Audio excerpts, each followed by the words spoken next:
Yo, how's it going, everybody? It's Macklin Gaming. It has now been about 3 weeks since the Nintendo Switch 2 has come out, and I've been enjoying it so much. Yes, it's a little light on new exclusive games, and I've been exhausting my Switch 1 games catalog using backwards compatibility, but I'm really enjoying the system so far. To me, in my hands, it feels like a high-end, quality, handheld system. It doesn't feel like a cheap kind of toy-like handheld system. But just when you thought everything was going well for Nintendo Switch 2, Digital Foundry releases their review of the console and the system itself, and they focused on one thing as being negative. You know, most of them, they really like it. They like the Nintendo Switch 2, but one aspect of it was a big negative, and that is the LCD screen. And when I was playing for the first few weeks, I thought it looked great. The screen gets very bright. The blacks are a little grayed out. It's not as good as the OLED screen of the Switch 1, obviously, but it looks good. It looks better than the Switch 1's LCD screen from like the launch Switch 1. So we're gonna take a look at what they said specifically here, and then we're gonna talk about it and figure out why this is the case and what Nintendo will do in the future, which I think we all know what's coming. But let's get into it.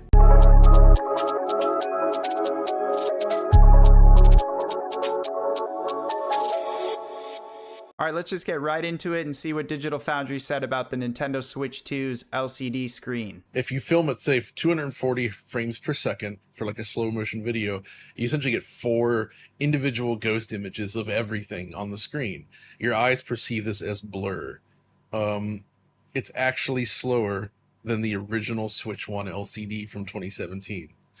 This is what surprised me the most, because the nature of modern LCDs, I'm genuinely confused as to how this is the case. It shouldn't be that much worse, but it is. And as a result, it means that 2D games especially, or anything with a lot of lateral motion, just kind of smears in a messy way. And so I had some theories. My first thought was that, maybe it's doing 60 hertz in a 120 hertz container. But that really, on a sample and hold display, that shouldn't cause that much extra blur. It only becomes an issue if you're on a low persistence display. So I don't think it's that. What I think instead is happening is just there's a possibility that they're not performing any sort of overdrive on the image. So as you can see there, it's not a great review. They talk about the ghosting issues. They talk about a lot of things that, I didn't show here, and that interview goes on longer with like VRR and HDR, but I want to focus specifically on this ghosting issue that they're talking about. Apparently, a strong example of this ghosting problem is if you play Super Mario Bros. Wonder and you run with Mario like sprint, holding Y across the screen. 2D games, like he said, especially have this problem. I gotta be honest, I cannot see this, and I'm happy about it, but I've got my Switch 2 right here.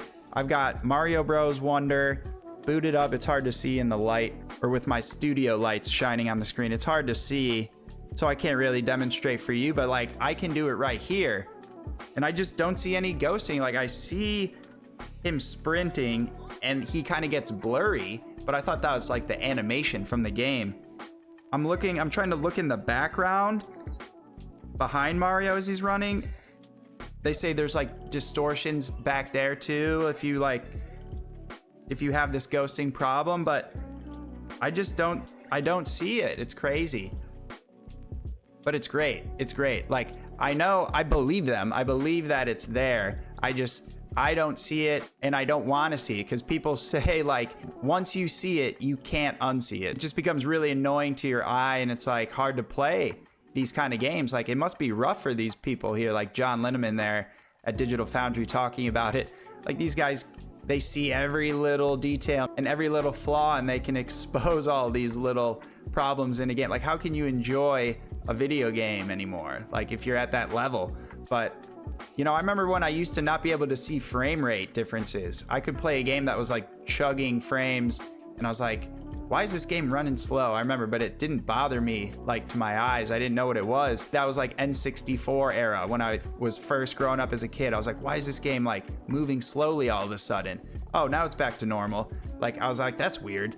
I didn't know what it was. But anyways, the point is, like once you train your eyes to see these kind of things, you can't unsee it anymore. And I imagine it can be like not as fun to enjoy a game. So I kind of don't want to catch on to this. I don't want to see this ghosting on my LCD screen. I'm looking hard and I really don't see anything problematic. You know, I've been playing multiple different games too. So I just don't have the eye for it, and I'm happy about that. You know, I don't know what you guys think. Do you guys have an LCD screen on your Switch 2 that's ghosting? Like, maybe the issue is, I've heard this too, that some of them are ghosting and some aren't. Maybe some people's Switch 2 screens are defective and other people's are fine, like because they were manufactured in different countries, different facilities around the world, because they had to, you know, try and manage and outmaneuver the tariffs and all that stuff.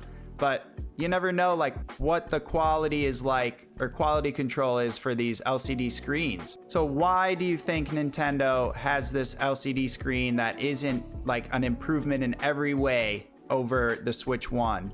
Well, that's obvious. It's because of costs. The reason they used this specific LCD screen, which I think is like a Samsung, and I believe it's from like 2021, so this is not a brand new screen. You know, they've had these specs for this LCD screen for years now, unfortunately. So it's not the most state-of-the-art one they could have found, but the reason they did it is to keep their costs down on production of the system, so they can make millions of them and then ship them out. And what we saw over the last couple weeks was exactly that. They had millions of consoles ready. You know, the store I went to had more than enough.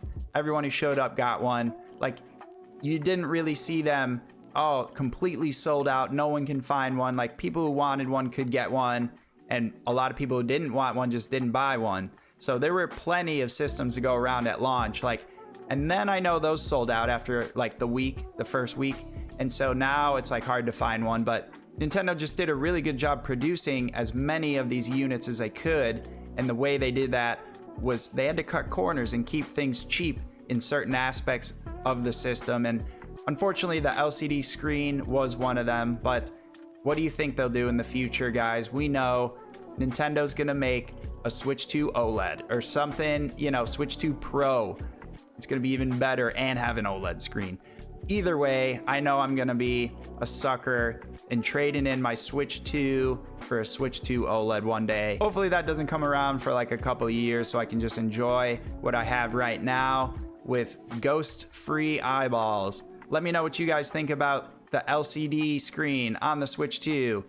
Have you had this problem with the ghosting, or are you just enjoying it and you can't really see that? Let me know in the comments. Leave a like on the video if you enjoyed it. Subscribe, and I'll see you guys next time. Peace.